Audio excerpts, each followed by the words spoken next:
Hi, Brandie. Hello. Welcome. Happy Sunday, Sunday morning. Thanks for joining me. Thank you for having me. So we're going to talk about, so I was joking in our Instagram exchange that the last podcast episode was insomnia and how to help with getting a deeper sleep. And today we're talking about cults. So a little transition from the previous content. But how I found you is we have a mutual friend in common. I think maybe even a couple. So I follow you on Instagram, and you've been posting a lot of really interesting content about multi-level marketing, MLMs, and some of the psychological components that you've uncovered in having been involved in MLMs. So, certain ways in which institutions like that could, kind of influence you unduly, and coerce you, and it's really interesting, Thank you. So, yeah. Yeah, I think a lot of people come to a point if they made the decision to partner with a multi-level marketing company where there's like a fork in the road, and they can either double down into some of these methods that we'll talk about, or they can break free. But a lot of times when they break free, the problem that I see is that they self-blame. They think that they just weren't cut out, or they were deficient or defective in some way.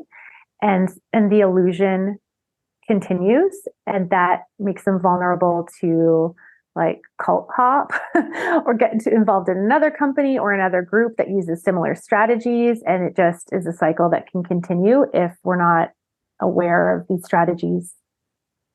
Yeah, that makes sense. Yeah, I mean, that's a sense. I mean, even built into the language and groups like that is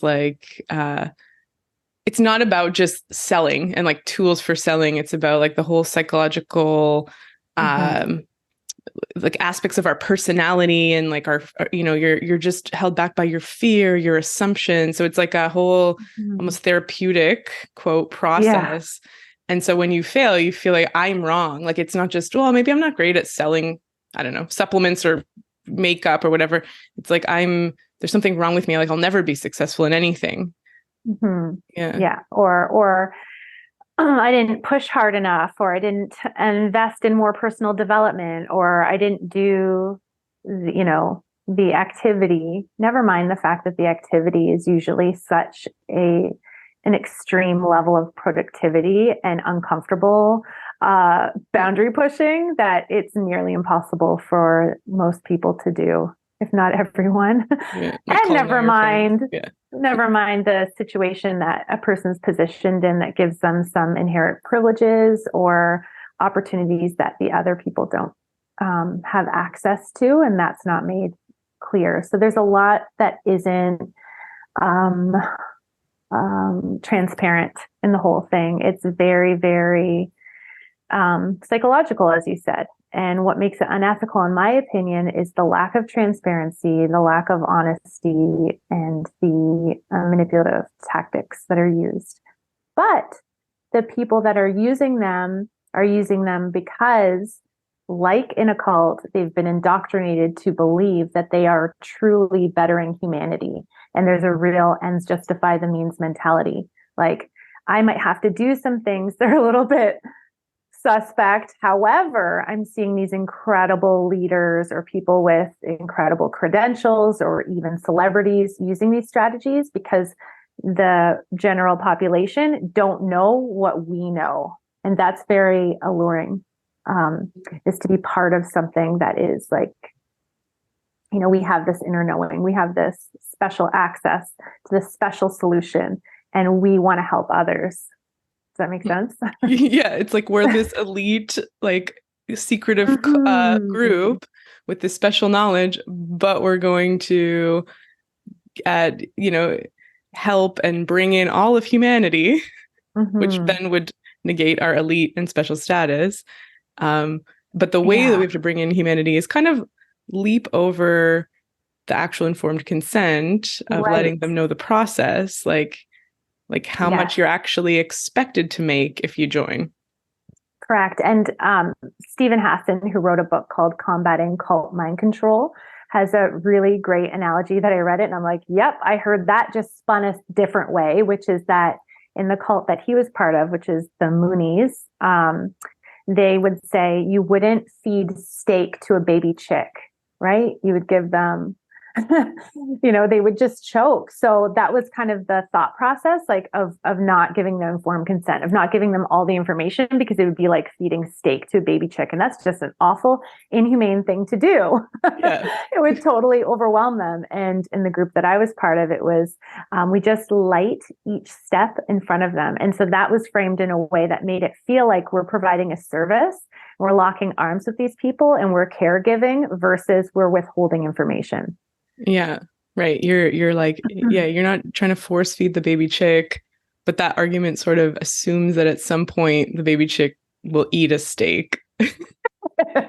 Well, they won't be a baby anymore. They will, like they a full will flee chicken. the nest and they will have their own babies that they're then feeding. Yeah, it'll be too much for you. So, I mean, I know you're in the process to become a psychotherapist, and same here. And we already like can see the issue with that. Right. Like it's this power imbalance, of like, I know more than you. I have this special knowledge that I'm going to I'm going to drip that knowledge down to you. I don't believe you can handle all the knowledge, but I can, because I have it all. And or you don't yet, and you're being told to lean on the person above you and above them, because there's the whole hierarchical structure of it.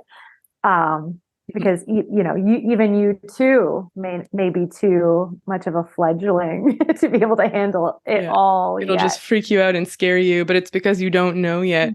Like I was telling you before we recorded that I joined it's called the categories large group awareness training. So I won't mention the name, but at one of the courses, so it's like a professional development. It's not exactly therapy, but they'll always say like, this is better than therapy. People go to years of therapy, but just one weekend of this course, it'll transform. And of course, there's no evidence to support that. But one of the things that they showed us was a clip from Karate Kid, where it shows like Mr. Magachi, what's his name? I didn't even see the movie until I saw those clips. And the wax on, wax off. So the kid is like doing these mundane chores and he wants to learn karate and he's not seeing the connection. And it's like the knowledge is sort of trickled out to him. It's like, just, do this and don't complain about it. And then in the end, it's revealed what the purpose of those mundane tasks were. It wasn't just to do his guru or his trainer's chores for him. It was like, oh, you're actually developing these karate skills and you didn't even know it. And so I remember when I quit the course, they were like, remember Karate Kid? And I was like, that's just a movie. Because ultimately, like, nobody's really going to, and is that even the most respectful way to train somebody? I mean, if what you're after is someone to be obedient and to not question authority, then maybe that is an adequate like training method. But if you want somebody, if you explain to somebody, painting the fence and waxing a car will help develop the muscles and the muscle memory for becoming an amazing karate practitioner, then you can decide that yourself. You don't need to be sort of coerced blindly down the path. Oh, that is so manipulative. And so I have a question for you. And before you ran out, there's an analogy that I heard that really resonated for me, which is about Janja Lalich. She's a cult scholar, I guess you could say, an author. And she talks about this analogy that really resonated for me of like having a shelf and these things happen and you put it on the shelf and then eventually the shelf collapses. So for you, when you ran out, was it like the shelf collapsed or was there one thing? Because people often say like, what was the one thing? And it's like, I don't think there often is one thing. I think it's all these things that you set on the shelf and then eventually it can't bear any more weight. I guess like I don't like big groups where everyone's staring in one direction and there's one person. Like there's just something in my nervous system that I don't like. But I was in the course because there is a promise of transformation right? And so, and they'll always tie it back to what you want, right? So I just ended a relationship that was pretty, I don't know, it sent me a little bit scattered. It was asking, the end of that relationship was asking me to question a lot of things in my life and identity pieces. And I was starting my naturopathic practice. So I felt sort of vulnerable and was really susceptible to like any promise of like, and I felt like I was spinning my wheels at that time. So anyone being like, maybe your own identity and personality patterns and psychological patterns are causing you to stay here, right? That self-blame thing. Right. So they're offering something. But one thing that they would do was they would teach you these, I don't know, like these ideas. They would teach you these concepts that would be used against you. So for example, in that course, you had to discover your act. And the leader's act was shut up and do it, which is highly convenient because that's what she wanted us all to shut up and do it. Like, that's not really an act. My act that I uncovered was leave me alone. So this is like the thing I put out into the world, I guess. And this is preventing me from whatever I like, it's on the other side of what everything I want is like being blocked. Alone. But is that actually my act? Like, do I actually, in other contexts, is that what I always bring to every situation? I mean, I definitely brought it to that situation where people are not leaving me alone and getting me to do things and think about things in an intrusive, sort of suffocating way. But I would always, when I thought about leaving, I'd be like, well, but maybe this is my act. This is just my act. And they would say that to you. So I don't know if that's the same thing as putting on a shelf, but it was like this thought loop where I would question my own instincts and intuition because I was trying to change a pattern. I'm using quotations. So it was almost like this spiral of like justifying, like questioning the questioning. Right. Yeah. Okay. Interesting. So it was like the true you who has this higher knowing, had just had enough. Yeah. It was just, I remember we went for a dinner break and, I was like, okay, I'm leaving. So I took all my stuff, including my bike helmet. And we were in these little groups, and the leader of my group was like, and he was like this really kind, he volunteered to be the leader because he wasn't really that personality that often stands out or wants to be a leader. So it was this like pattern interrupt for him. So he was sort of more mild personality, more passive, not very confrontational. So I felt like, and when someone's group member would leave, they would do they'd bring the leader up. They would like, how could you be a leader in your life if you let your group member go? So, but I told myself, I'm like, that's not that's his journey. I don't know. I can't stay just for, he could leave too if he wants to. So which is also like psychologically difficult because you're like, oh, in a totalitarian state, this is who I am. I'm the person that just ducks and runs, So I took my bike helmet and I'm leaving. And the leader, he goes, why are you taking your bike helmet with you? I'm like, oh, I just don't want it to get stolen. He's like, oh, I'll hold it for you. Oh, he put it in his backpack. And I was texting my friend, like, they have my bike helmet. They're keeping me hostage. He's like, I think you should just go. You're sounding kind of crazy. Yeah. So I don't know. It felt like, it felt wrong from the start. But it's hard to maintain that distance. Like, it's really easy to get engulfed back into Yeah. And I mean, one of the things you hit on was the vulnerability. Like, you came in because of a vulnerability. Some of us are seekers. And I think especially people who are attracted to natural medicine and nutrition and holistic, then we are more of that sensitive seeker type. That's definitely me.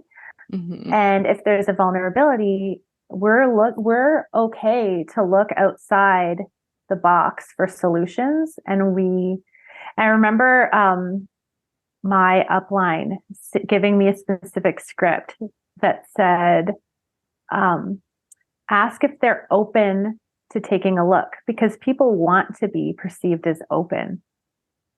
But then keep in mind, she's like this lovely personality. You don't smell bad intent, because this person has already kind of ingratiated themselves with you, and you've got this trust, this relationship created. And so when they're telling you this, like when I just say it, it sounds like, yikes, that sounds manipulative.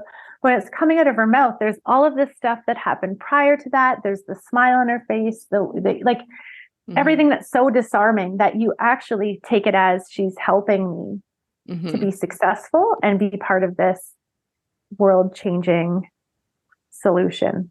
Yeah, like it's like helping you move past this block of like, oh, I haven't been able to reach as many people as I want to. Like, oh, this is a way in to their vulnerability, and ultimately they're going to be grateful that I like reached them in this way. Yeah, just sort of that patriarchal sort of stance of like power imbalance, because you think of like a meet and greet in therapy. If you might think like therapy would really benefit this person, and I feel like I can help them, and I can tell that they're scared. Maybe, I can tell it's fear. Therapy is a really difficult thing to embark on. It's really scary, and so often it can manifest as blocks, and people are like, I can't handle the booking site. Like, it's just overwhelming to think about picking a therapist or doing an appointment, and it might be fear that's blocking them. So maybe it's like, well, you could use these like psychological manipulative tactics to kind of get through that. But I don't want that responsibility of having like pressured somebody somehow into therapy. And also there has to be this willingness for the person to be like, I acknowledge I have this fear. Can you help me book an appointment? Or like, there has to be this meeting as equals, Yeah. That was one of the big aha moments when I went back to school as a psychotherapist, is the whole power dynamic, and realizing, wow, that is something that is very much leveraged in multi-level marketing, which I also learned is referred to as a commercial cult. We could get into what makes it a cult maybe at some point. Yeah. But it's the power dynamic is huge. And I think for a lot of us, we just grow up. In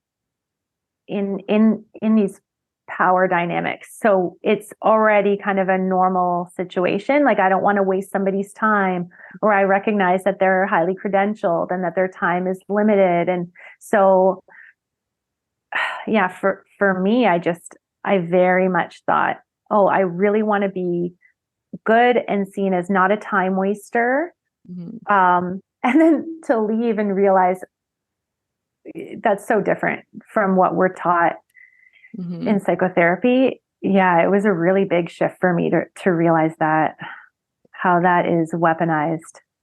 Because it's literally called an upline. Like there is a actual hierarchy. Like what's upline is the person who's recruited you, who's sort of managing or mentoring you, coaching you, and then you have people below you, maybe. Yeah. And then the dual relationships piece too is another one that we learn about in psychotherapy. Like, you couldn't conduct therapy with your mother or your best friend because there's all of these other complicated aspects to your relationship. So, but it creates an enmeshment, which isn't healthy, but enmeshment is like stuck and glued together. And that is very much weaponized as well, because you're encouraged to recruit and then be the upline of people who are very close to you. They're your warm market. They're the people that would buy ice from you in the wintertime because they love you. And so you're encouraged your first step is to leverage that relational capital that you have. And then now you're supposed to coach them and give quotas to them and manage them, really, although it's not called that. But and you also know things about messy. Like you know things about their upbringing and their psychology that were disclosed to you, or that you found out as a friend, not as a coach to them, and so you can't sort of erase that knowledge, and that knowledge could potentially be used like, oh, remember this time in your life when you also acted out of fear, were prevented. Or remember when you tried to sell, I don't know, lemonade when you were 5 and you were scared to bother people? Well, this is that same block coming up. So like you have this knowledge of the person that could be used, and then the end is like, what is the purpose of the relationship? Is it now to sell, or is it is your loyalty to the friendship or the person? It creates this conflict of interest too. Yeah. So, but it has this very romantic, like, you can work from home, all your best friends are going to work with you, like you're going to love everyone like you have this it's not just a boss, it's like a personal relationship with your upline. One of the things we were told was, think about you're going on a cross-country road trip and who would you want in your car? So that makes it sound fun. You're envisioning yourself in a car with your 5 favorite people, or you are the sum of the 5 people you spend the most time with. Like, who do I want to be around more? Who really inspires me that I'm going to share this opportunity with? This vision is definitely painted in a certain way, but what's not told is that the biggest one is the success rate is 1%. And that deserves a lot of its attention and consideration when making a decision.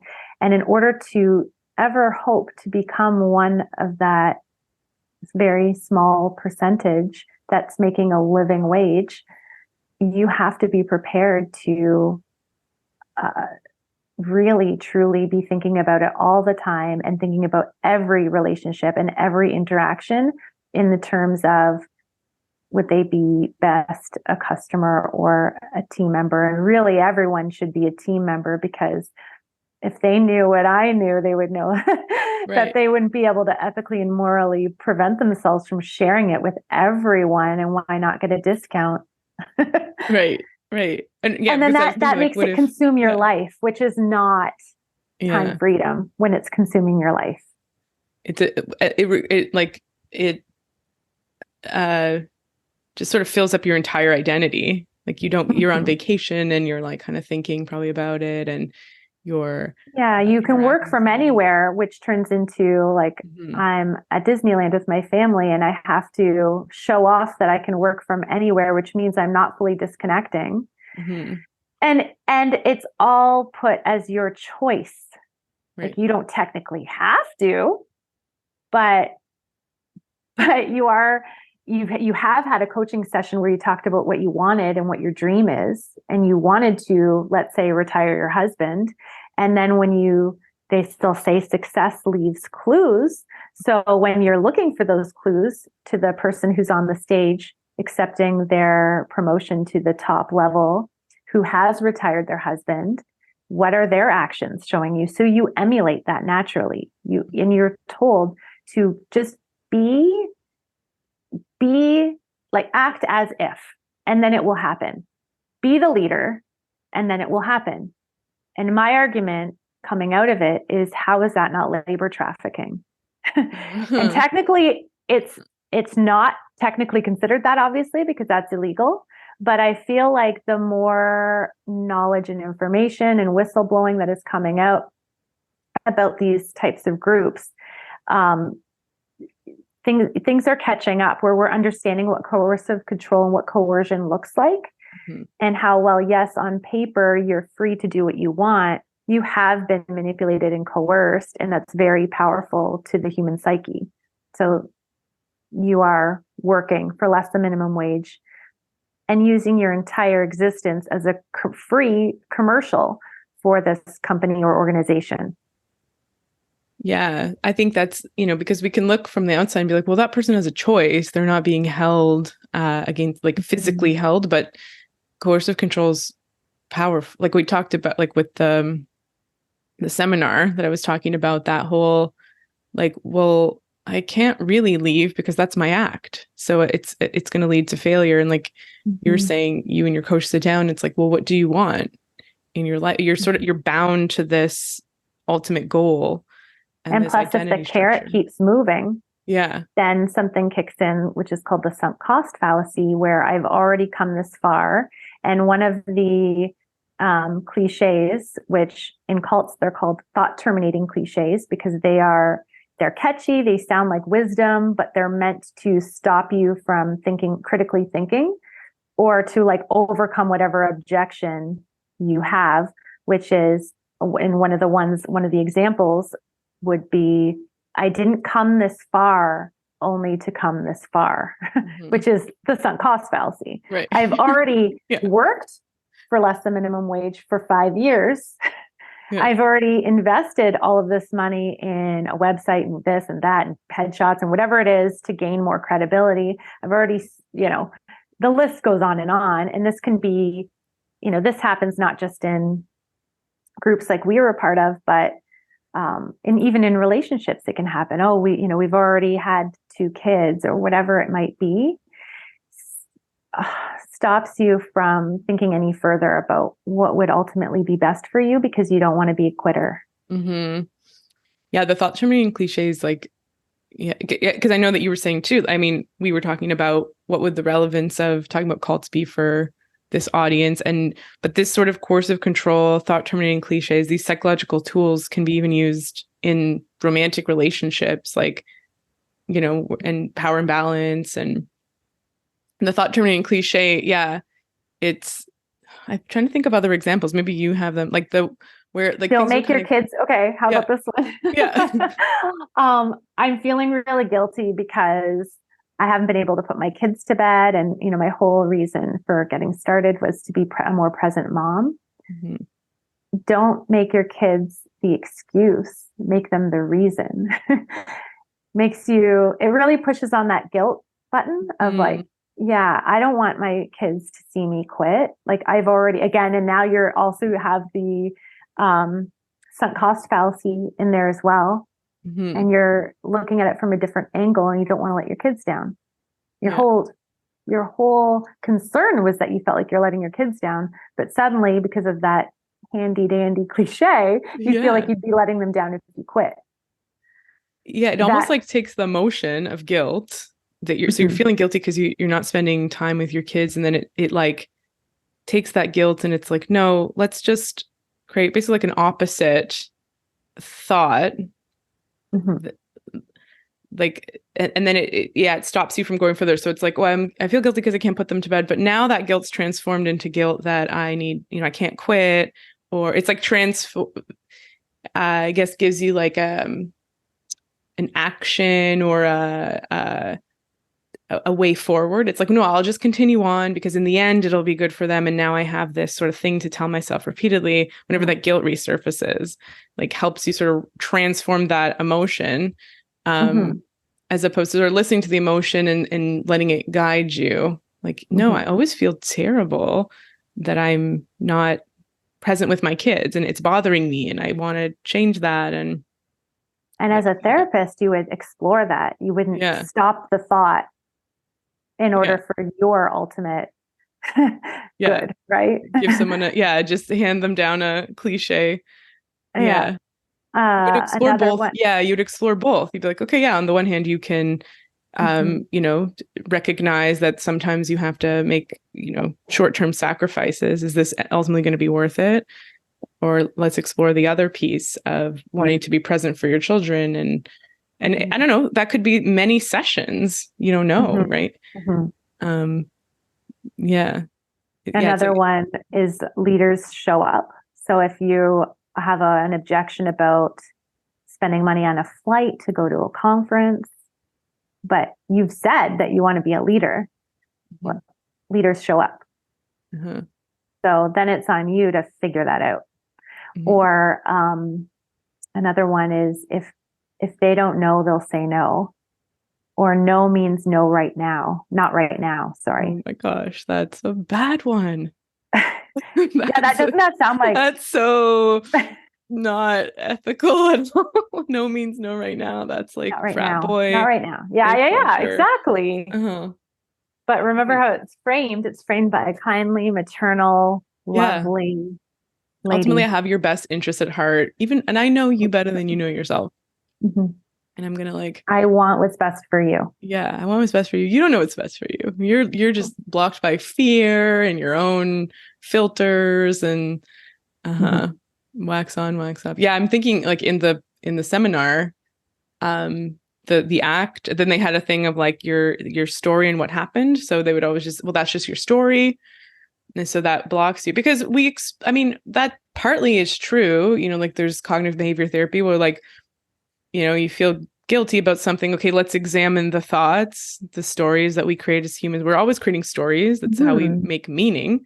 I mean, the MLM is a story though. That's the thing, right? It's like it's not like they're just following their own tools. It's like there's a story. It's like you're going to achieve this thing if you follow this path. That is literally a story. Yeah. But so, it might be worth challenging our stories and our biases and our assumptions and our worldviews if they're, stemming from core beliefs or things like that. But it would be a thought-stopping cliche because you'd be like, oh, that's just your story. You feel uncomfortable because it's a story that you're telling yourself. It's not actually happening because what is happening is what you can see and physically touch and things that actually happened and words that people said. And that's it.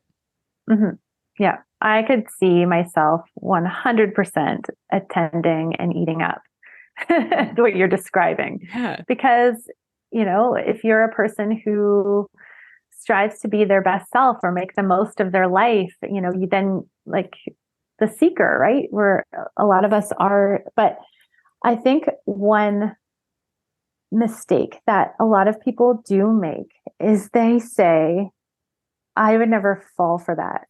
Right. Even just my hairdresser the other day was saying, like, I'm not stupid when she's like, oh yeah, I've seen the documentaries like Jonestown. I'm not stupid. That's what people will say. And it's not about being stupid. Really brilliant, lovely people become victims and then perpetrators of these systems, these groups. Because they don't snatch you off the street. It's coming from your sister or your friend or a celebrity or, someone who already has some influence in your life, who is just feeding you that little crumb that's delicious and makes you hungry for more. It's very, very gradual. And it can take a long time before the next thing you know, you are me. If you're smart, you may be more able to talk yourself into it, because that's a good point. It's not, I mean, one of our defenses is our cognitive defenses. Like, that sounds stupid. That sounds ridiculous. I don't believe that. But that's not how it's presented. As you said, it's like trickled down. So manageable pieces of steak to the chick, and it's getting below what, your, I guess, bullshit meter, Right. Like, oh, okay, yeah, that's true. And you're also, it's not necessarily like interacting with your cognitive, like it's capitalizing on suffering, on that seeker, on dopamine. On dopamine. Yeah. On, also love bombing is really, I think every single, whether it's a one-on-one toxic relationship or an MLM or did you experience that in your group? The love bombing, complimenting you. I think you'd be great for this. It kind of, but okay. So how the sales pitch went, you get invited to like a Tuesday night, a graduation ceremony. And then you're watching these testimonials of people who like, I never thought blah, blah, blah. And like I was always struggling with money or relationships or whatever it is. And on literally the Monday after this weekend, I tripled my income, which is a self-employed person. I mean, it's not impossible. Like it's tangibly possible, or materially possible. Or here's my dad. We hadn't talked for 25 years and he's attending with me, right? Wow. But that's part of what they do. It's like you call people you haven't talked to and you invite them. So I was like, oh, that's really interesting. And then people would come up to you and be like, okay, so yeah, tell me about yourself. And okay. Yeah, you just had a breakup. Okay, you're self-employed and you're kind of trying to get Tell me about things yourself. moving. So people are interested in you, genuinely seeming really interested in you, and you're talking about yourself. Yeah. And You're then, trained to have them do more of the talking in the beginning. Have your yeah, prospect do more of the talking. Yeah. Well, they sit, yeah. And it actually starts where they sit you beside somebody who's done the program, who's graduating. And then that person will like talk to you. And so it's like, it's not really someone who's trying to sell to you. High vibe. Yeah, exactly. So they give you like, you get kind of that testimonial, that direct experience. And then somebody comes who is clearly trying to sell. Like I could feel that. I knew it wasn't subtle. And so I did have that, like, I'll think about it. I wanted to think about it. And it was like, you can't think about this. It has to be now. Like, if you think about it, you won't do it. And then I objected to the cost, which I don't know. I mean, it sounds obvious now that you're trained to handle that objection if you're the salesperson, that you have, like a kind of an algorithm for how to respond. So I remember feeling that way. Yeah, exactly. Too. But then what would you say if, like, by the end of the week you tripled the cost of this course, like, itself. Yeah. And then some. You're going to make it back. But I don't think I did. Not directly. I mean, there's no evidence for that. Right. Right. Yeah. And the, another with the storytelling and the testimonials, that's a big one. And part of that subtle training by example, and in MLM, they call it being duplicatable, which doesn't that sound like an automaton? Like we're all duplicates of each other? Like that doesn't sound good, but you don't hear that when you're being recruited, obviously. That's not until you've already been vulnerable, shared your why, share your why, not just your why, but your why that makes you cry, that gets to the core of your deepest desires. And then this is presented as the solution to that, the attainment of your why, the transcendence of your being. So then you're told to be duplicatable and to emulate the success that you're seeing. And what you're seeing is that all of these people sharing their stories connect everything good in their lives back to this company or this product or whatever it is. If it's a personal development cult, then it would be to the technology or whatever. And so you start to do that, and you believe it. You believe it because these things did happen, after. And we would have like a fill in the blank script. This was my life since blank. This is my life. And so you're looking at it through a certain lens that will be persuasive because that's what the successful people do. Yeah. Yeah. You can't argue Who's to say that you're exactly. Yeah. Like, well, Billy had this experience. He's talking to his dad he hasn't seen in 25 years. It's like, okay, like I can't argue with that. And don't you think you could get that result? You could get that result, If you're not getting it though, it's because, Billy was able to move through his objections and get that, but you're, I don't know, being held back by your story or your act or whatever. So the blame gets put on you if you're not successful. I think that's, I mean, the love bombing, how did you experience that? Like it's when people approach you, do you remember? Oh, it was just like, I was made to feel like, so it wasn't, I'm trying to go back to thinking of like my first experience of love bombing. And I'm not going to get into my story of how I like became part of this, but I remember like I was just told like things like that I was a leader, but the numbers just hadn't caught up yet. And so I was made to feel that it was like inevitable, that my success was absolutely already written in the stars. And that I was an amazing leader and basically I could do no wrong. Like everything I did was great. Just keep going. And I did do all of the things. I did become in a quote unquote leadership position. And a strategy that they'll use when you get to that higher rank is they will almost not pit you against those below you. That sounds very severe, but they'll put you on this pedestal where you feel pious, I think is the word to use, where you feel like, of course I am here because I did the work. And so it makes you feel okay about the inevitable failure of the many who you're in truth profiting off the backs of this many people. But you're made to feel as though you deserve your position because you've done all the things. You've been the leader who shows up. You've spent the money. You've been a product of the product, et cetera, et cetera. So that when they come to you and they're like, I feel like I've talked to everybody. I don't know who else to talk to anymore. Then you still have more for them to do. Like you could take a road trip and start prospecting in different provinces.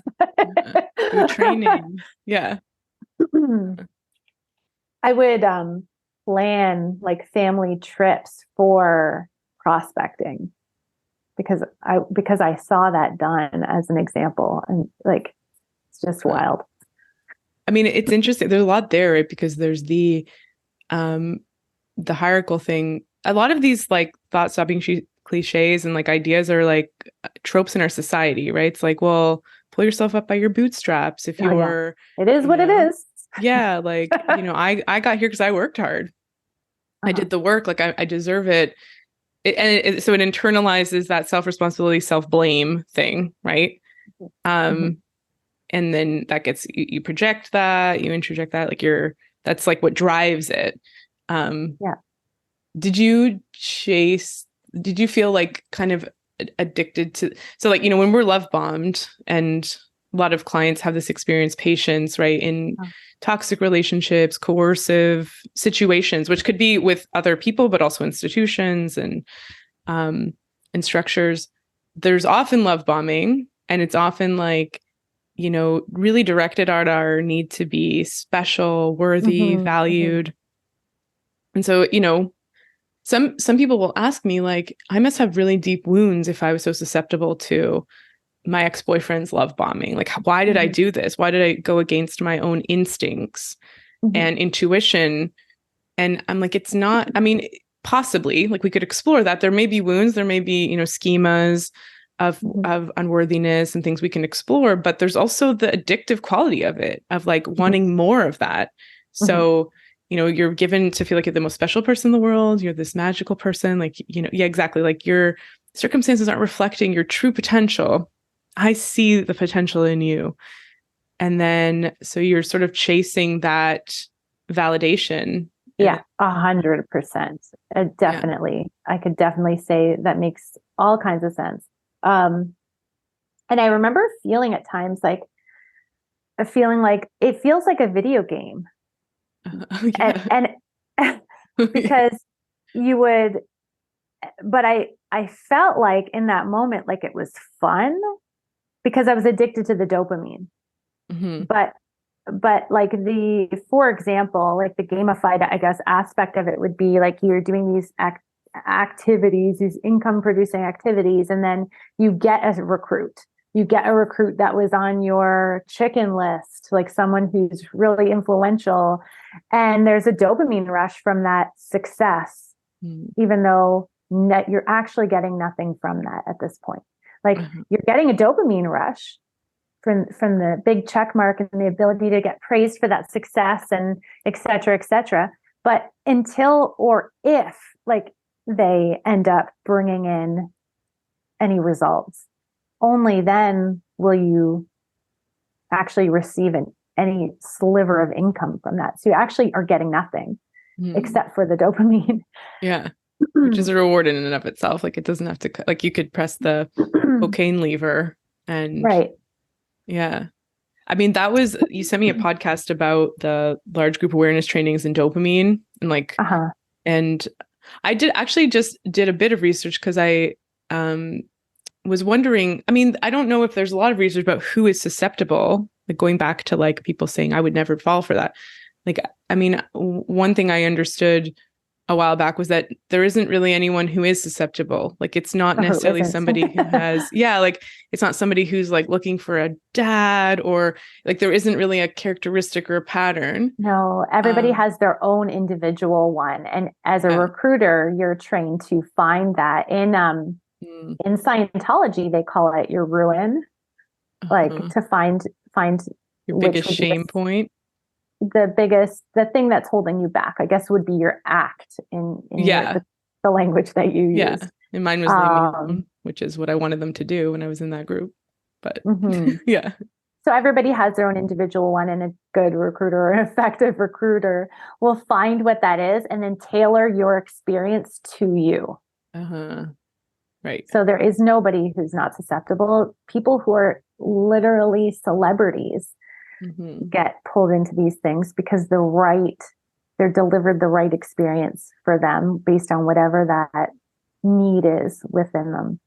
Yeah. Or they're highly incentivized because they know what influence they have in society. And that's another thing that's not transparent, is a sidebar, like a big leader from a company who has a huge downline will sometimes jump ship to another company and take their downline with them, which isn't legal. But the optics are, well, if they're leaving all of this to go there, then that must be a much better opportunity.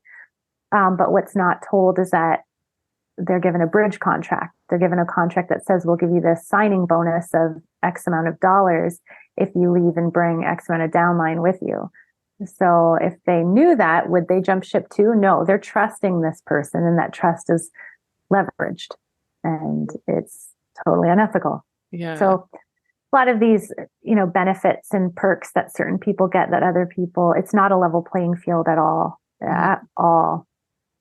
There's a lot of like abusive relationship dynamics, right? Which I guess is just like another example of coercive control and like abusive or toxic dynamics, where it's like, the love bombing stage, the kind of the power imbalance, and then the like the sort of uncovering the quote, like weakness, or like what's the thing that keeps the person hooked, like if they know that a certain person is more like a rank and file, like a top leader kind of knows, and while they may have painted this picture of anything's possible, and we see these people on stage who surpassed all odds and made it to the top, the average rank and file person who joined because they just want to be part of a community and have friends, that's what will be most heavily doled out to them, is that friendship and that the camaraderie aspect of it. The expectations won't be the same for somebody whose goal or passion is to replace their salary, position, income, or whatever it is. It weaponizes hope. Like I remember reading about like narcissistic relationship with narcissistic individuals, and it was like the three things that keep people sort of stuck in the dynamic, which often has like a love bombing stage, a discard and devaluation, and then a hoovering, which is not necessarily, I don't think, it doesn't sound like the MLM experience is that painful where there's a discard, but there may be just moments when you're like losing hope and you're feeling disillusioned. Totally. Hoovered back in. Yeah. Yeah, totally. But the three emotions that are weaponized are guilt. So, I'm letting my kids down, or my own blame, or maybe I'm not cut out for this. There's something wrong with me. Giving up on my dreams. Yeah. Like exactly. Like, fear, what else am I going to do? Like, how am I going to survive without this? And then, hope is the other one of like, huge. Yeah. Like, it'll get better. Like there's promise. We'll go back to the love bombing, like all that excitement. And like, I can't wait I'm going to be front row when you cross the stage. I remember that being said to me. So you have this image in your mind. I want that to come true. There's a new book that I haven't read yet called Marauders of Hope, actually. Interesting. And it's written by an author from India, who because the multi-level marketing was illegal for a long time outside of North America. And it took a lot of government involvement to persuade these other countries to open up their doors to this scheme. And some countries are getting really pissed off to see what's happening as a result. So interesting. Is it about MLM, the Marauders of Hope? Yeah, it's about. That's so interesting. Yeah. I mean, hope is a powerful thing that, like, I mean, we need it. It's necessary for healing and forward momentum, but it's almost like an empty hope. And like the images are it's helpful to have images of, this whole like manifestation thing. It's like, the image of what you want in life is maybe helpful. Like, what are you aiming for? But one of the things, I don't know, like when we create images, we often don't feel like, I'll use this example that my friend told me that there's this wellness influencer who, looks very fit, like kind of the quote perfect body, just like exudes like wellness and fitness. And a friend told me that this person disclosed to her that, I'm always hungry, She said, I'm always hungry. I thought, like, I don't see that in the image. Like, if I knew that, because there's actually a thought bubble above her head. Yeah, like if that just felt like hunger, I wouldn't choose it. And that's why I don't choose it. And that's why I don't look like that, because that involves pain. So it's sort of like the image disembodied doesn't really, like, you're walking across the stage, but are you burnt out? Like, are you missing key moments in your kids' lives? Yeah, exactly. Like what is that entire experience, right? And I sometimes will ask people, I'm like, are you in the first person view of that image? Because sometimes we're like seeing ourselves in an image, but we're still sort of chasing that. But it's like, you're never going to be there in the third person. Like, you're going to be experiencing first person, hungry, the blister, or I don't know, like, the real, but yeah, images are powerful tools to like keep us kind of chasing. Yeah. I mean, it's interesting. One of the things, that I came across, I was doing some research, was like, do people who are neurodivergent or who have ADHD, are they more susceptible? I mean, we know that there's definitely that dopamine thing. Yeah.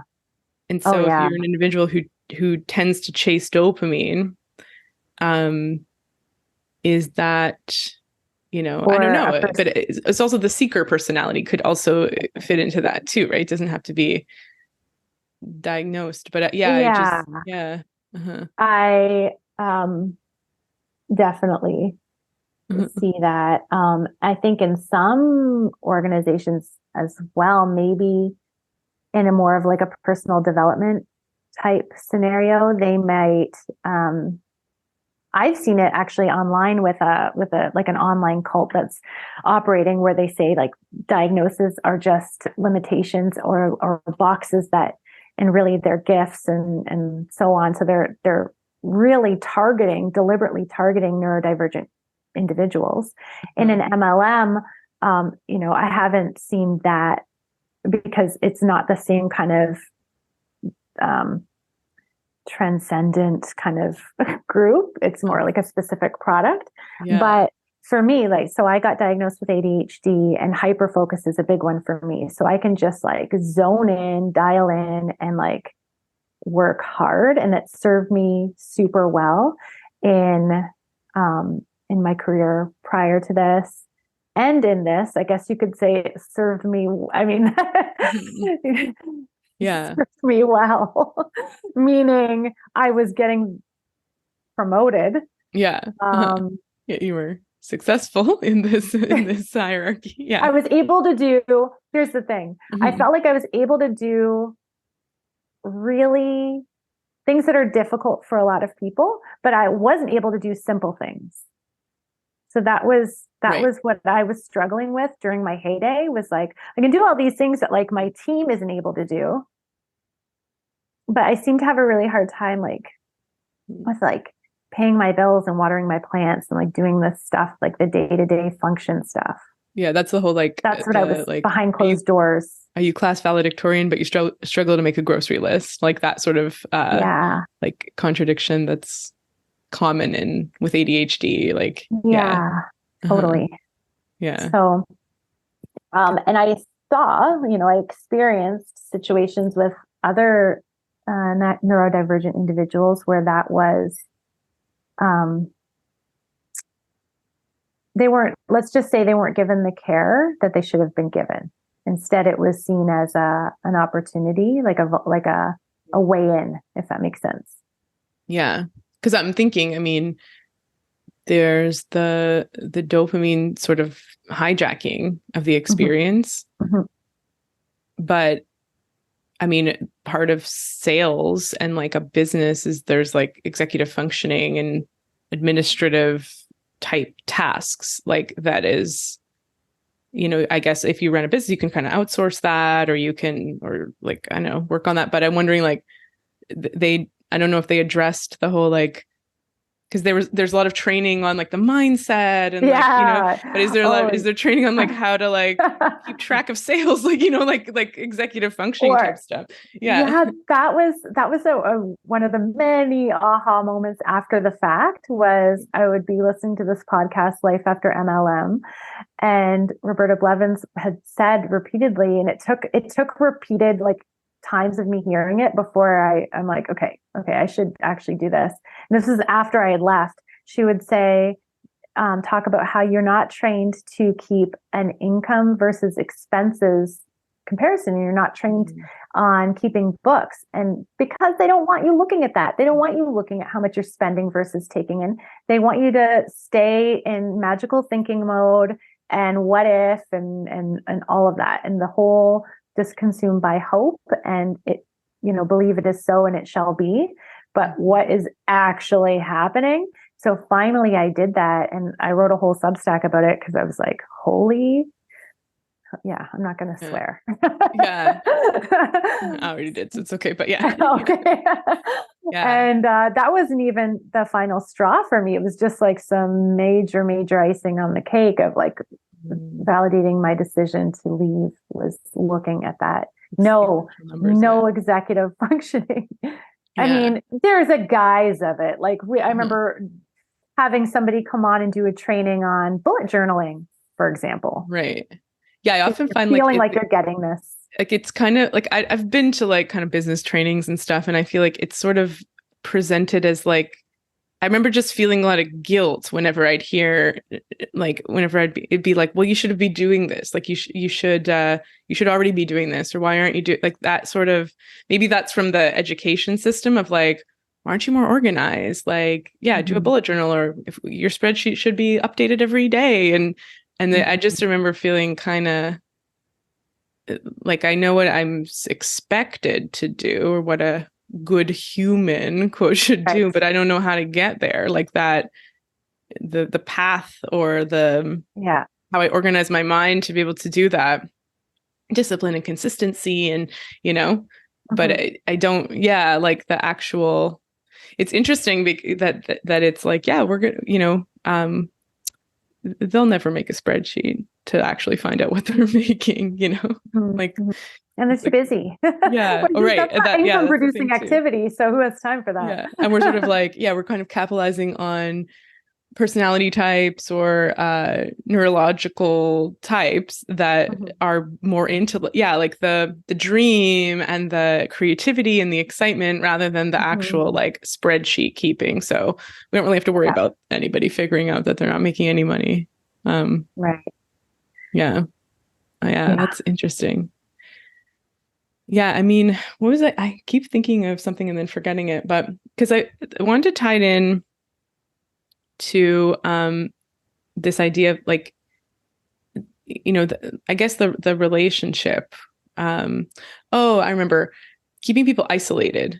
So this is one thing that So like, I think I've mentioned in the recording that like one of the themes in my psychotherapy practice in the last few months has been betrayal trauma, something that I see coming up time and time again. And so, trauma that someone experiences at the hands of a trusted person or institution, and which is really traumatic. Like, it causes a complete fragmentation of like what you think a lot of self-blame, like a ton of things to work through.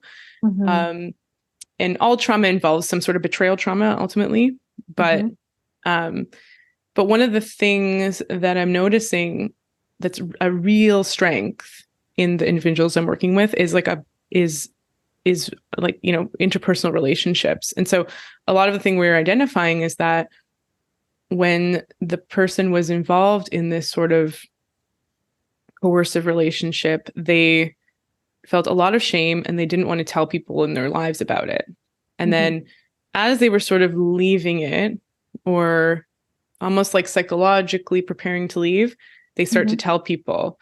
And those people in their lives are so valuable to our therapy. Like, I'll sometimes ask, like, what does your friend say about this? Because sometimes they can provide such important insight and they know the person, and they can help with almost like that mental clarity, that anchoring into reality. And I know that like in MLM, you're not really isolated, but almost like psychologically isolated in that, like, if people are. I relate to everything you said too. So how can I explain this? So you're part of this team, and you have this like secret mission to better humanity. And because you're all in the know, you feel like you're all part of you're privy to this special information that most people just don't get yet. So then that creates this like bond, this intimate bond between you and this group. And then you're bringing that with you when you're interacting with your best friend, your mom, or your aunts, or wherever. You're like, they don't know what I know, and me and my group know. Yeah. And then they're psychologically isolating you because you've put these people on your list, which you've emailed to your upline of like, these are the people that I think could really benefit. And then you're bringing it in, and then you're reporting back to your upline. I had a talk with my aunt, and this was what she said. This is her objection. And then they're helping you brainstorm next step plan. So it's almost like you're colluding together, almost against. It doesn't feel like it's against. You feel like it's for the better service of these people you love so much, but you're actually colluding against them in a way. Yeah. Because they don't get it. And that's creating a barrier or a divide. Yeah. And then everybody in MLM, if they don't admit to this, they're lying, has damaged relationships as a result, because they had I remember I had a conversation with one of my aunts, for example, and she heavily objected to a resource that I sent her. And she was like, this is bullshit. And then I was wounded. And then I brought that to my MLM. And then now it felt like us versus them. And so could I have the same kind of interaction with her again? No, because I'm so heavily identified with this group and this mission that it is part of me now. It is part of my identity. And so she, by rejecting that, rejected me. That's how it feels. Yeah. Right. So yeah, I'm your isolated. identity takes up. Yeah. And you can't really, then I think I heard you in another podcast, or even maybe an Instagram, saying you're taught to sort of then, I don't know, you didn't say this word, but it is almost like othering, like, well, that person doesn't get it, or they're a naysayer or a disbeliever, something like that. Like, right. They don't understand our mission, or they're just, or there was like a term for it. I think it was like They're a hater. Yeah, maybe a hater, or like the dream stealer. Dream stealer. Or there's a framing of, they know you as this you, and they're seeing you vibrating at a higher frequency, and that's making them uncomfortable. Right. Okay. That can be one way that it's framed. Yeah, that's one that I think is pervasive in a lot of coercive relationships, called like that person is like not comfortable with the new you, or it's because they're not at that level that they're feeling threatened, or they're jealous, maybe they want to stay stuck, but we're told to continue to love on them anyway. Just love them, pray for them. They're obviously hurting. They're obviously it's very religious. They'll come around eventually. Yeah, like very like evangelical. But again, you're having this pious perspective of like, like they're damned. I'm praying for you. But like eventually they'll find the way, and like we'll just wait for them. And that I'm noticing that from my seminar too, where it would be like, if someone left the whole group, they would call them and be on speakerphone, and it's like, let's all, it was like a lot of this concern of like, we lost someone, she's sinking. I'm like, she probably just wanted to go home and not deal with this anymore. But it others, like even like, it's kind of like that political divide, right? There's like names for it, for people, and signifiers, and it causes us to discount what they're saying, when what they're saying could be really helpful. Because when you're in that loop, like I'm just thinking of like me, well, this is my act, and this is having one of the things that actually helped, because you asked me like, were you putting things on the shelf, and then what was the tipping point? One of the things was like, I did have a friend who's very just like cognitive, like just very matter of fact. And I was texting that friend. And so if I said that thing about like the act to him, he'd be like, what are you talking about? So it created enough disconnect or dissonance to explore, which is dangerous to a coercive group, but helps to like anchor. We'll sort of draw on like wise people in someone's life in therapy, and like, and that's a big difference between therapy and this. It's like you're trying to pull people into the therapeutic experience or the healing experience of the person. It's like, let's, like, oh, you went for coffee with your friend, and you told your friend, this experience that you had, and your friend looked at you and was supportive, and also kind of helped with the cognitive restructuring, or sort of the new ways of thinking about things. Like your friend helped to reinforce that just by caring for you. And so that like, it helps. It's not just me, the therapist, sort of helping with that. It's like, now you have these people in your life who are standing for you and seeing you, and, working to help you feel valued. Like that will actually want what's best for you, sometimes, for a lot of people in people's lives. But those are the people those are like the anchors that are so, unfortunately, some people really, they already come into these groups feeling super isolated. And that's who I'm trying to speak for, because I was lucky that I've been with my husband for more than half my life. And we have a really strong relationship. And I have some of my best friend, we've been best friends since second grade. And so I have these people who have known me who know who I really am, that without those key people, I wouldn't have been able to break free. So I feel for people who are in more of an echo chamber and not feeling like there's anything on the other side. And ultimately there is, there are so many things you can do, like joining. One of the things I did was I joined a running group, just to socialize with some other people without the agenda on my mind of like, what would they be best suitable for? Like being free of that agenda was super liberating. And just, I needed practice socializing with new people and without that context. That's such a good example, because it's like a running group is, we're all, maybe there's a leader, but like you could leave anytime. They're not trying to coerce you into staying. There's no, maybe you could speak to the experience of it, but I imagine it's just more like, hey, join us and run if you want. If you want to walk, that's cool. Like we'd love for you to show up, but you don't need to.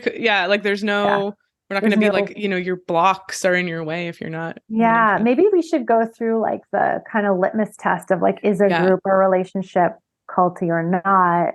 That's a good idea. Yeah. So that, because and maybe there are some running groups that are culty. Yeah. I was just thinking, I'm sure that some are like, you're never going to run I joined the running group. Let yourself be held back by fear. Yeah, exactly.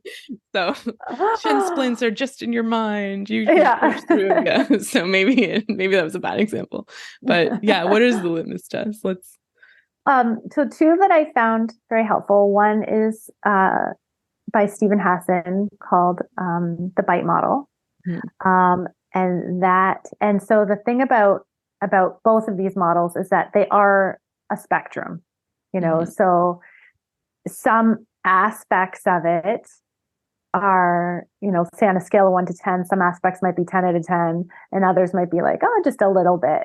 But it only really takes one of, like within the bite model, one of those areas to be affected to more easily shift the other areas into alignment where you have this now like dependence on this group. So the bite model is an acronym. B is for behavior control, I is for information control, T is thought control, and E is emotion control. So within an MLM, for example, they might have like for behavior control, they'll have like a DMO, like this like income producing activity. This is the script. This is the way you behave. This is how you show up on social media. This is what you need to do day by day, week by week, month by month. These are all of these things to do, so that you can behave in alignment with whatever why that makes you cry is. Yeah. Information control is, we have everything. Like you don't need to look elsewhere. In fact, out there, we are threatening things like big pharma or the government or whatever. Mm-hmm. So of course they're going to give you negative information about us. So don't even leak your energy that way. Yeah. And then research other running routes or protocols or groups, like just only what we are giving. Because I was thinking like behavior control. Okay, you have a running program. Yeah. Here, right? Uh-huh. Yeah. So for sure, and you're gonna eat in a certain way to optimize your running. Yes, mm-hmm. That is true. Yeah, or you're gonna follow like a certain running program, where you're like 3K and then like whatever. Right. Work up to the marathon distance. And, for some people, like, with me, for example, I very much appreciate structure and instruction. And I like a recipe. I like that. That's very comforting for me. So for that, that one is really easy. I will do, if I have trust in an organization or an individual, then I will follow the recipe or the plan or whatever. Mm-hmm. And that's not going to cause me harm unless it starts to overshadow the rest of my life. Like a running program, when I'm experiencing that, I'm going out for a run 3 times a week. It's only taking, a few hours of my entire week. And through that, I'm experiencing the benefits of clear thinking, fresh air, strength improvement, all of that. But the information control, mm-hmm. You're within an MLM, that's a big one because they do paint this picture of like, we have this special knowing, big pharma doesn't want you to know. Yeah, right. And mm-hmm. being ADHD and going down the rabbit hole, I looked into that. Like, does big pharma not want you to know? Mm-hmm. No, it's a really easy narrative to believe. And a lot of us have had a negative experience within the medical world, right? Or we've been gaslit by a doctor or, et cetera. But in actuality, government funding has been invested in wellness and in natural remedies and all this stuff. So there isn't maybe as big of a conspiracy as we're led to believe. Yeah, it's like big pharma is not one person. It's sort of like a force, right? That like, it's like, I guess I'm thinking of like in a capitalist system, like you mm-hmm. have pharmaceutical rep, you have a researcher, you have somebody who's editing the Lancet medical journal, you have a family doctor, you have a specialist, you have like, there's all kinds of different people. So big pharma, I don't see as like one like Wizard of Oz behind the curtain, like maneuvering the strings with one purpose. I mean, I guess, in a capitalist system, we want to make money, but the multi-level marketing companies are billion-dollar companies who are also like it's the same operating within a capitalist system as well. Yeah, we're seeing exactly, like, they're also trying to make money. So it's like, so maybe big pharma has got more money, more power, but it's sort of like the wellness industry is also quite rich and only expecting to grow and become richer. So I mean, I think like the danger there is like you're encouraged not to search or give weight to other information, because no matter what, it's problematic. Like no matter what, if big pharma is telling you don't look elsewhere, then that's problematic too. Big pharma is if it's a Wizard of Oz. Right. Yeah. But well, I'm just thinking like, okay, so the running program, right? So they're saying run 3 times a week for half an hour and, eat more protein and eat maybe these kind of snacks before run or after. Right. And you're like, okay, I could do that. It's not like taking from my life. It's doable. And if I'm like, I'm taking dates instead of the running gel, they're not. Is that okay? Yeah. No.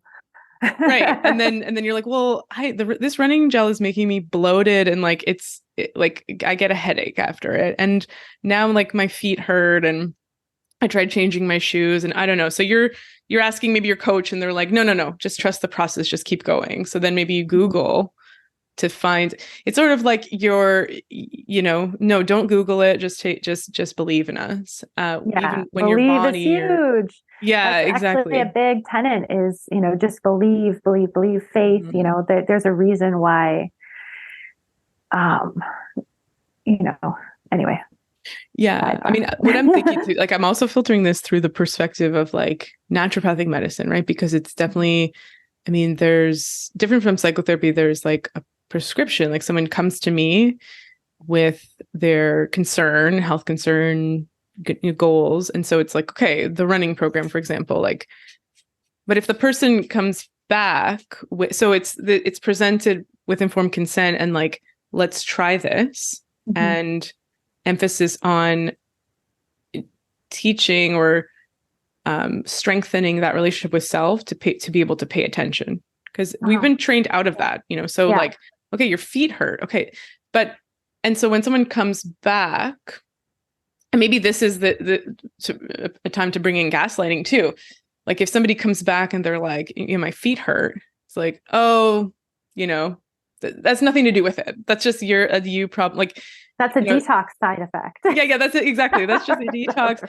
I mean, there's working. Yeah. And like, I don't know. I mean, maybe a patient can hear this and be like, well, I mean, the thing is, it's like, yes, like this could totally be a possibility. What's important is you feel good. There's this saying, I guess, that like any side effect is possible. Any response is possible. Like we're all different. And so what's most important is your experience, I guess, is a way out of that sort of cult mindset. Any naturopath that I've worked with, if they said, I think that, let's say this certain supplement would help you with this deficiency. And then I said, I did some research and I actually found a much more economical option with this different brand at my local store. None of them would have an issue with that. They'd be like, amazing, great. Yeah. Because their ultimate goal they're coming at it from really truly looking at your best interest, hopefully. Yeah. At least in my experience, that's how it's been, and not getting you to funnel your resources and money into just their umbrella.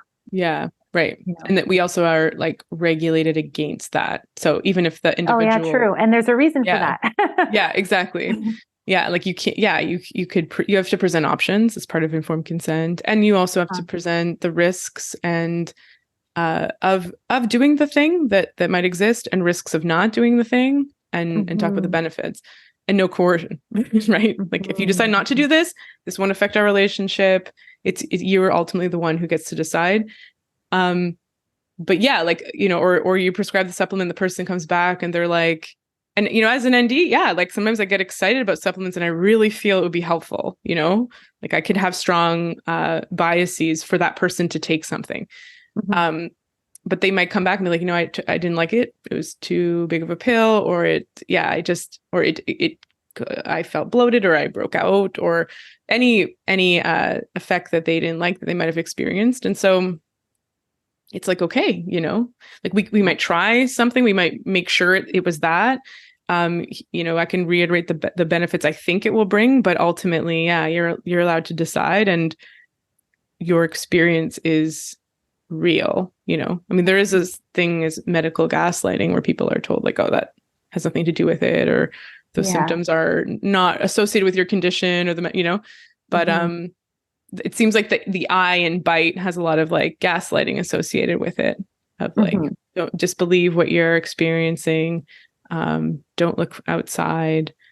Yeah, we've got everything. We've already done all the heavy lifting. There's no need for you to look elsewhere. In fact, those guys are probably, have something against us because they don't want us to cause a crack in the big pharma system or whatever. Right. It's conspiratorial, and it's designed to keep you with blinders on.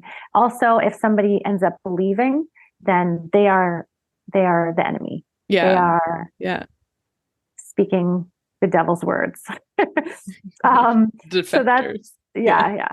So, and then T, thought control, like we talked about the thought terminating cliches.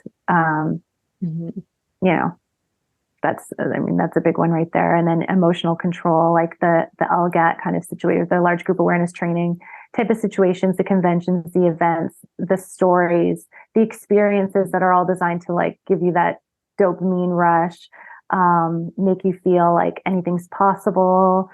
That hope, dangling that hope in front of you perpetually forever, because the goalpost keeps moving. Can I share a story about that, about the large group awareness training? It's kind of wild. I'm not bound by confidentiality, so I can talk about it, but I don't know the person's name or know them. But so it was at a point where I was starting to feel like this is kind of wild. Like, I don't like this. This is weird. It feels like we're just supposed to be recruiting people. It feels very coercive. There's a lot of drama. There's a lot of like group control and group shaming, and like other like members trying to police people to get to their like end goal. Like you needed to bring the whole group along. So there was a lot of this like peer pressure that felt awful. So I was sort of ready to leave, and there was other people feeling the same way. And so one of them, he gets up on the stage for the mic. He's like, I have something to say. And then people were like booing him. I guess they already kind of knew what he thought. So a lot of people were booing him, and other people were standing up. It was so dramatic. They were standing being like, let him speak, let him speak. It was like a witch trial. So he gets up, and the coach is there, and he's like, I wouldn't be here if I didn't feel, he's like, if I really felt this way and I couldn't be convinced, then I would just leave. He's like, I'm here because I really want to, work through this doubt I'm feeling. Basically, it's very religious. And he's like, I don't really like the vibes. And he was just reiterating what he was saying. He's like, it's very like high pressure. I'm not feeling the same as I felt in the first course. And I'm thinking of leaving. I don't know if this is for me. And the leader is like, what happened to you? And he's like, no, I've already talked about that at the previous course. And I worked through it. And, she's like, no, something happened to you. That's making you doubt this process. And he's like, okay, fine. He's like, well, when I was a kid, I was about 5, and my mom told me, she showed me this berry bush, and she said, don't eat those berries. They're poisonous. Like, and then he's like, I was playing with the neighborhood kid who was younger than me. And he was, maybe a couple years younger. And I told him to eat the berries. Okay. So a guy that's explained this is 5 years old at the time. He's like, I told him to eat the berries. And he's like, and I don't know what happened to him, but all I know is from my mom that he was in and out of the hospital after that and ended up passing away. We moved, and then I heard he ended up passing away. Okay.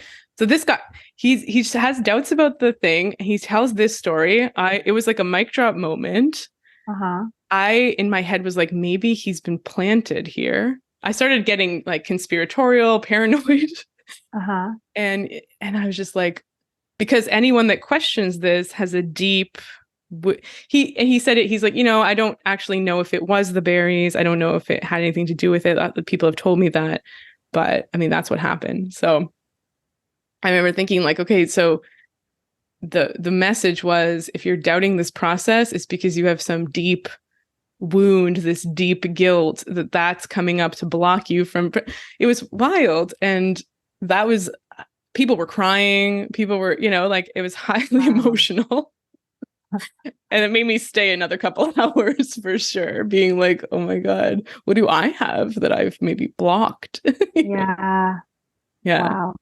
He was crying, obviously, like he was getting emotional. The leaders, there's pressure, there's energy, 600 people watching, like it was bananas. I was like, I don't know, is this real? Like, is this actually a person, or is this an actor? Like, it was, Mm-hmm.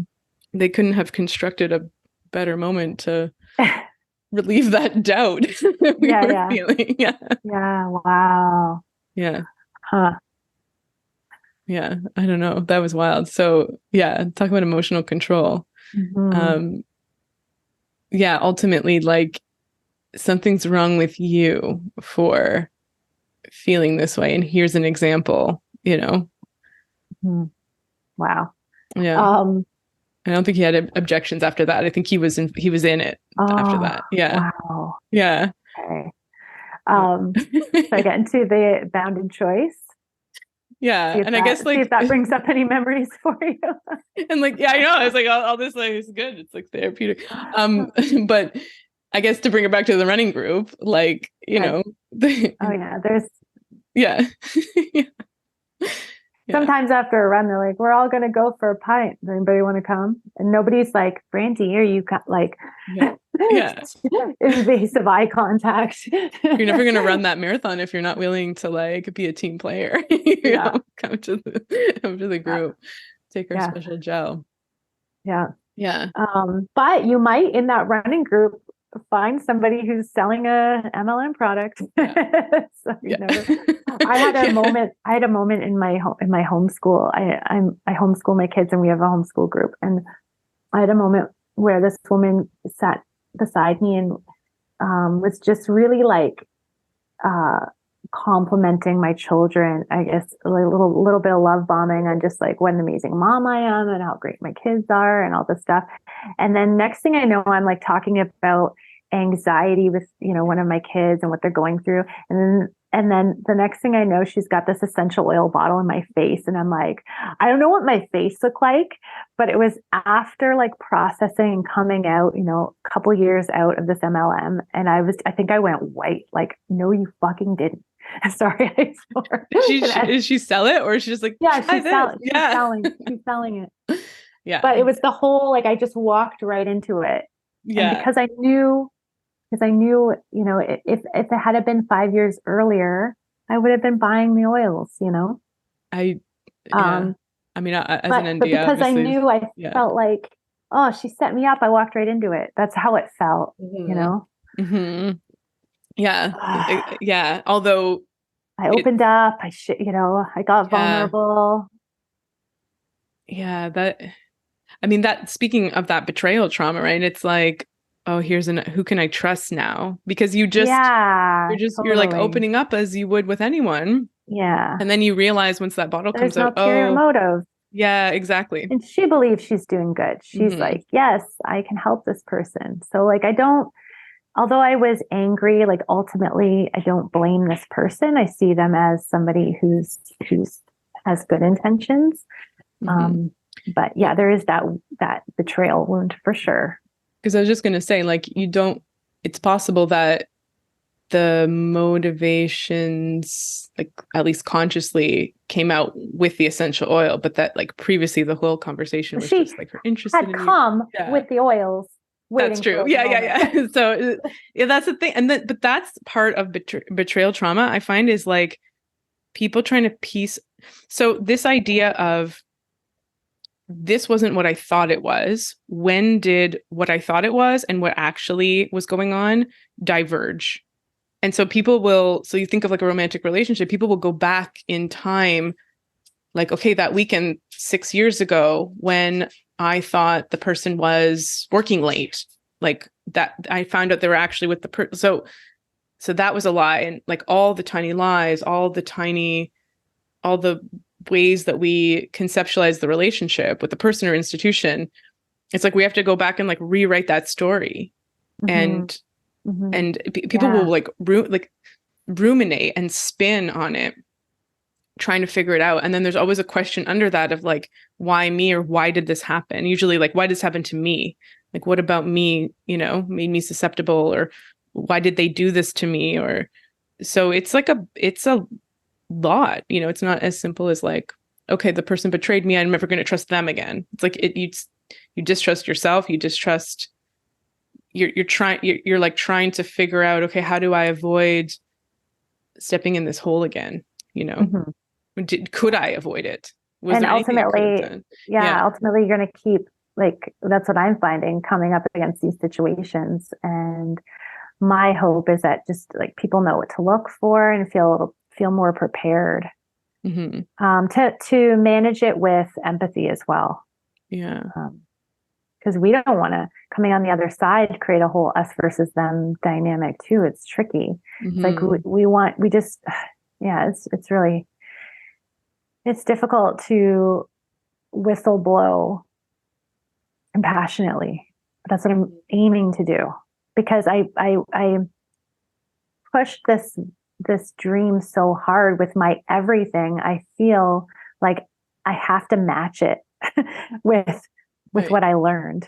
And also spending all this time reading and educating myself, like I want to give that to other people, or else it's all wasted. My whole experience feels like a waste. So existentially, I want to make something, make some lemonade out of the situation. Right. Yeah. Because my whole purpose was to help. And so when you realize, oh, I actually caused harm, then you want to fulfill that purpose that you really came in with. Yeah. So ultimately, I mean, that's, it sounds like you, like, as you've like probably like kind of deconstructed that story and that journey, it's like, okay, where does a story is like past, present, future, right? So it's like, what's the future hold? Like, what does this character, i.e. me, do next? And like, which is actually, I think, like a beneficial healing route in betrayal trauma, because it's like, the person, like the self, like is going on to help others. It's also like identifying the values in that whole story of like, I always wanted to help others. That's what I was driven by. And so that's not bad, and then that self-forgiveness of like, there's a lot of coercive elements. I didn't necessarily have the choice that I assumed I would have in that situation, so kind of like with that self-compassion. And that sounds healing. I know that, like, it's a difficult process. I think I heard you in the Julie Anderson interview say, like, I think a commenter said something about like, I don't know who to trust anymore after this, I think you said similar, like you weren't fully on the other side of that, but definitely. Because a huge part of my identity even before this was this openness and this like belief in the mystical. And then I started to just question everything, and it really made me feel jaded and angry and then and jealous of like people who could still believe, and everything was shattered for me, so I'm still negotiating that. It's not easy. That makes sense, that like that envy of people who are still believing. It's like almost like people that haven't been burned yet, or haven't been they're like, I can walk, like I'm walking along this earth believing that there's going to be ground under my next step, and they haven't yet like fell into a hole. I know that each step, like, yeah, so far, again, it's okay, but like, I know that could happen again. You know, like they don't know what they don't know, almost like a longing to go back to before when trust was simpler, maybe, or something like that. Yeah. That makes sense. Yeah. Totally. Yeah. Should I get into the bounded choice? Yeah, that's good. Yeah. Okay. So there's 4 components. Charismatic authority. So talking about that hierarchical nature of it, there's like this charismatic authority. In multi-level marketing, there's often many, though. There's not one like, guru on his throne. There's all of these people. And I think that I've been thinking about that a lot, like how evil genius that is in a way, because the one person, it's not all on them to control. They have all of these other like tentacles that can help to control, or that can deliver certain messages that they can't. There can be more of like the heavy-handed, tough love leader, plus there can be the more maternal one, plus there can be like the medical authority, and then there can be the girl next door mom, just all of these different people that they all reinforcing they use each other. Message. Yeah. They use each other. Scary. Like in my group, it was, you would win coaching. So you would do all of this, prescribed behaviors. And then for doing so, you would have the chance to win time with one of these influential people. So then right there, you're walking into this power dynamic. You don't want to waste their time. They made time for you. They don't benefit from you. You've got all this stuff going on in your head, and you're willing to just eat it up, whatever they're telling you. Yeah, that makes sense. Yeah, like you're coming in, like you've won it, you've earned it according to their things, but it's like, I also don't feel worthy of this experience. And and so this charismatic, the function of it is to bind us, to be adherents to whatever their ideas are, or their mission is, or whatever. It binds us as followers to this doctrine or whatever this is. And the power and all of that. So that's the charismatic authority. The second is the transcendent belief system. So the belief of like, there's always this story that, and it's wild that I attended a course for people who have been victims of cultic groups by the Lalich Center, Yana Lalich's Cult Recovery Center. And there was people from like Kundalini yoga cults, doomsday cult, like all these different backgrounds. And we did this exercise called a single story, and we broke out into groups and like, what was your story? And every single person, no matter what their group was, the story was the same with a different spin, a different flavor of the world is in peril. We have the answer. That's it. It's like the simplest thing. So either, the world's going to end, and, that might be like a doomsday cult story. Or if you're in a wellness MLM, it's like, we're swimming in this toxic soup. The world is in peril. Yeah. And we have the tools to enable you to live your most like high vibe self. And we actually count on you to get this message out for the purity of the world. I'm going to pay attention to that on Instagram from now on. Like, I feel like that message is like, anytime I'm being sold something, maybe in wellness spaces, but like every sort of influential nutrition guru sort of has that. And it's right now in the current climate that we're in, it's so easy to paint that picture. Yeah, which is why, and, we're dying. Why, it's like,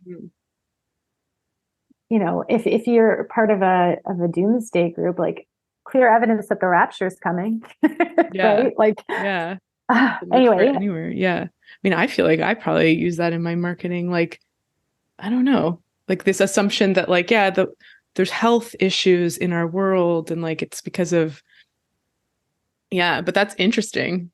Mhm. Yeah.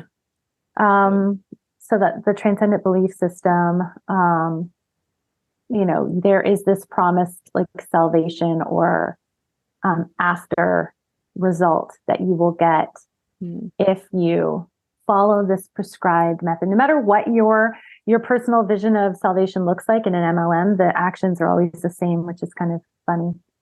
Yeah. Actually, yeah.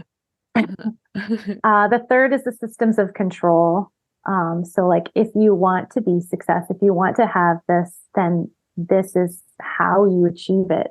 So you have to, it's kind of like the behavior control. So systems of control and fourth, systems of influence. So like the normalizing of love bombing, for example. Like I didn't know what love bombing was until after I got out. And I heard that term and I looked it up and I was like, oh, damn. Like, I didn't know I was like on a level, that you're selling. So, on some level that there's manipulation involved, but you believe but also if you truly see the good in people and you see these gifts and you're just telling them what you see, it doesn't feel like a lie because you're just telling them like, I'm telling her that I look up to her, which I do. Yeah. But that compliment makes them more susceptible to whatever it is that you're shilling, right? Yeah. So like the doTERRA thing, or sorry. Yeah. I mean the essential oil thing of we all probably know. Could be any company, everyone. We actually don't know what company it is. Just my assumptions. But yeah, the like this really nice conversation where you felt like you could be vulnerable, and then it like, because what is like, what's the difference between love bombing, and just being authentic? Like, I don't know. Because there's no ulterior motive if you're being authentic. There's no like, so that it just is. And there's no essential oil bottle. It's just like, there's no event that you're trying to get them to come to or whatever. And I guess also with the systems of influence goes the large group awareness training kind of experience as well, because that it evokes certain emotional responses. It makes you, neuro-linguistic programming, which, if I want to quit smoking and I go to somebody who I know has been trained in neuro-linguistic programming, that's an ethical decision that I'm making. That's a decision that I'm making, and they're using their strategy ethically because I know what I'm going to.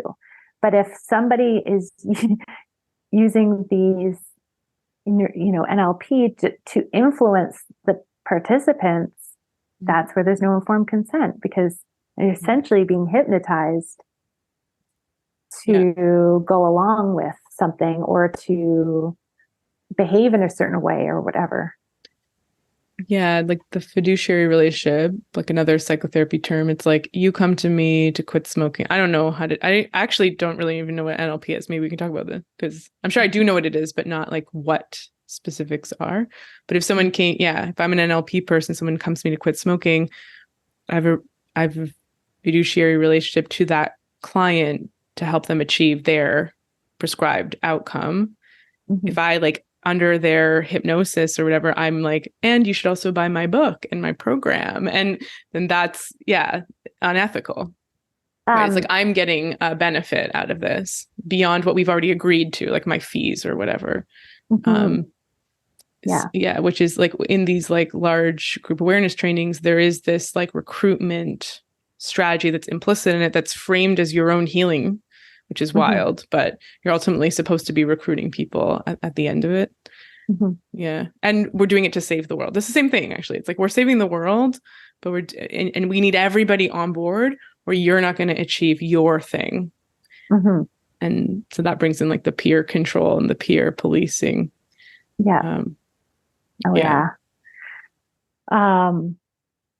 So a really excellent crash course in NLP would be, there's a podcast called The Dream, with the host is Jane Marie.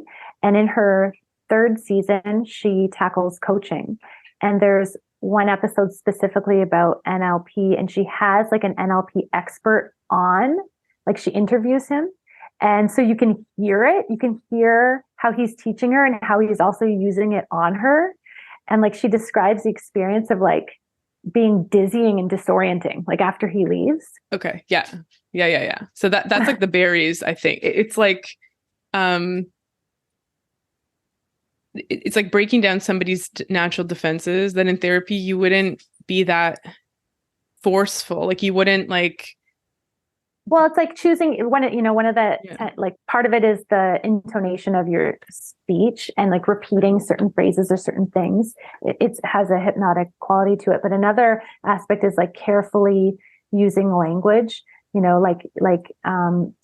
not to say, but,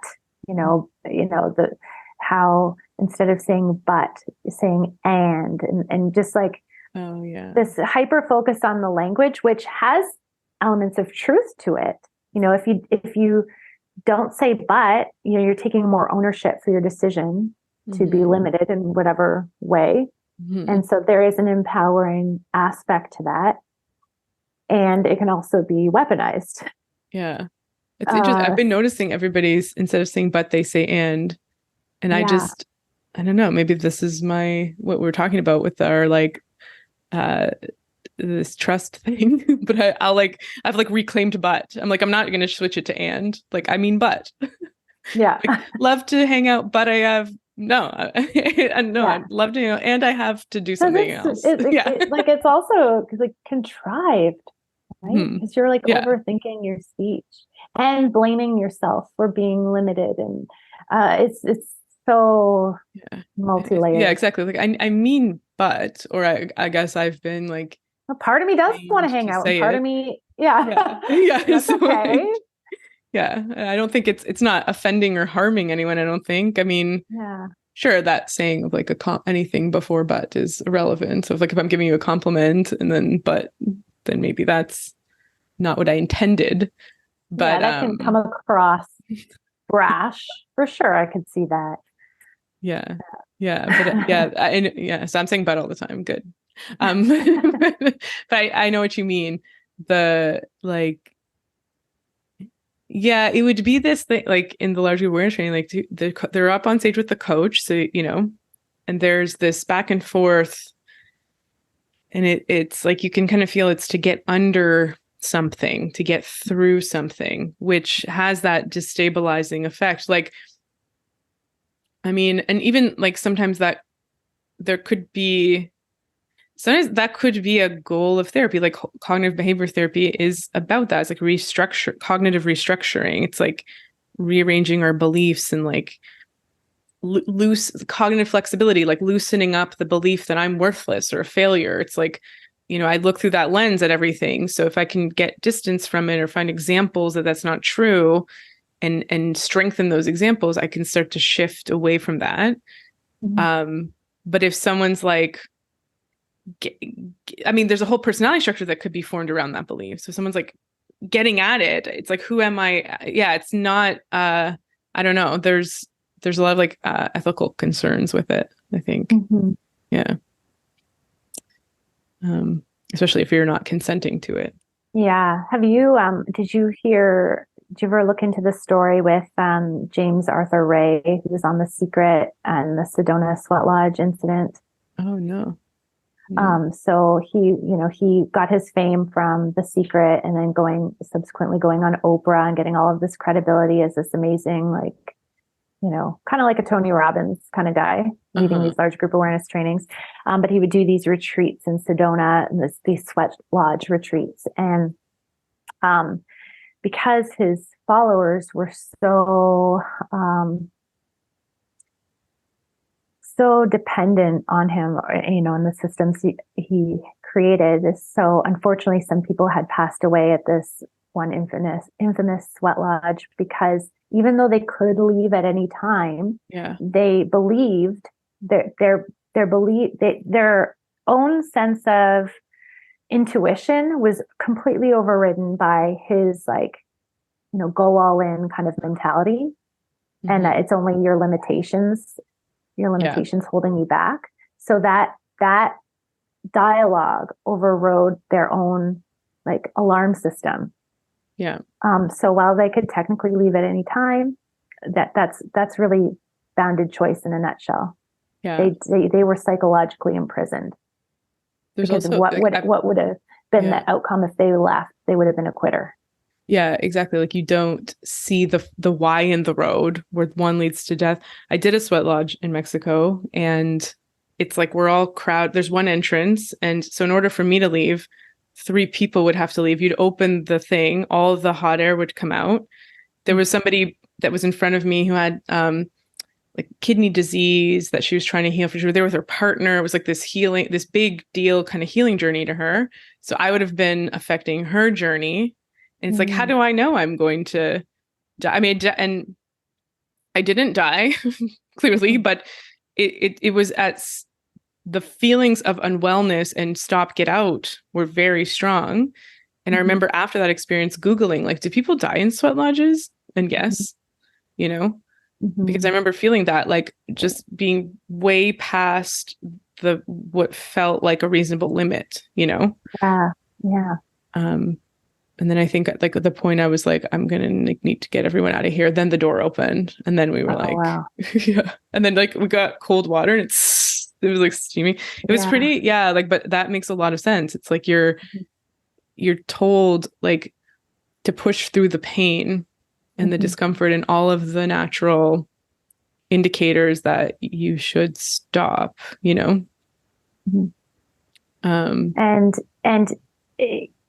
He is a poster child for lack of accountability, because he could have had an opportunity to then, apologize, and he could have done good and owned up to what he created there, but instead he served some time in prison and got out and just continued to. He could still sign up for things with James Arthur Ray, which just blows my mind. Well, the legal system is just, that's conspiring against what he's trying to create here with saving the world, right? Yeah. It's like to convey any apology would convey that something might be wrong with the overall structure and that I in the bite model of like, well, if he's saying it was wrong that someone died, but the reason that they died is because they were going through the process he was recommending, then how do we know we're supposed to go through that if it could lead to, it's like, I wonder if there was even a story about that person dying of like something, still on the path to something. Yeah, that's actually a good resource that I should share with people listening is the sister of one of the victims of that incident, as well as Dr. Glenn Doyle. I don't know if you follow him, but they have a podcast together called Seek Safely, which is really cool for people who are like, me. Yeah, that's a good one, because I think a lot of people are drawn to like transformational experiences. And like, I guess it's even like the running group, right? It's like you're going to be pushing past your comfort zone. But it's, But they have I remember seeing a poster in my physiotherapist office. It's like, if your discomfort is like on scales of 1 to 10, like this is when you should slow down, this is when you should stop, like encouraging you to tune in and like ask yourself, how do I feel? Instead of like this overriding, like that's just all in your head, that's just all limitations, which is essentially pushing down your own intuition and your own inner wisdom, which I think is criminal. Take that away from people. I don't know if that's in any of the cult kind of coercive control models, but that kind of comes up for me of like any institution or program or advice that's like causing you to distance from yourself, like because we're but then I guess like a lot of societal messages are like that, like put your hand up to go pee, that's why we so easily toe the line. That's right. So it's like to build that back is I think, I mean, I know you've mentioned the Conspirituality podcast, which Matthew Remski was my Ayurvedic teacher, and he had a whole book about yoga injuries where he was like, it's hard to feel like a tendon. That tendons don't have like a pain receptor. So tendons, ligaments, like them pushing, like exceeding their stretch capacity, it's hard to tell. And then, the onus is on the person to just like, the responsibility is placed on the person, like, well, decide, like, figure out what your limits are, but we don't know, like, I think that's seems like the sweat lodge example. It's like, yeah, we do have a survival instinct. So but if you're, or people that do extreme, like I'm thinking like free diving or ice baths, like there's a point at which like it's supremely uncomfortable and we feel like we're going to get benefit through that discomfort, and knowing where the edge is, it could be like a whole process of understanding ourselves, so it's, yeah, like, and then we also a society that glorifies like the, the 100-kilometer run or 100-mile run where you're like basically dying at the end, but it's like you accomplished this thing, you pushed past, you transcended your physical suffering. But yeah. So that's, but I guess, if anyone is, if you're in a running group and they're just like encouraging you to push through pain, that should maybe set off red flags. Right. Like, yeah.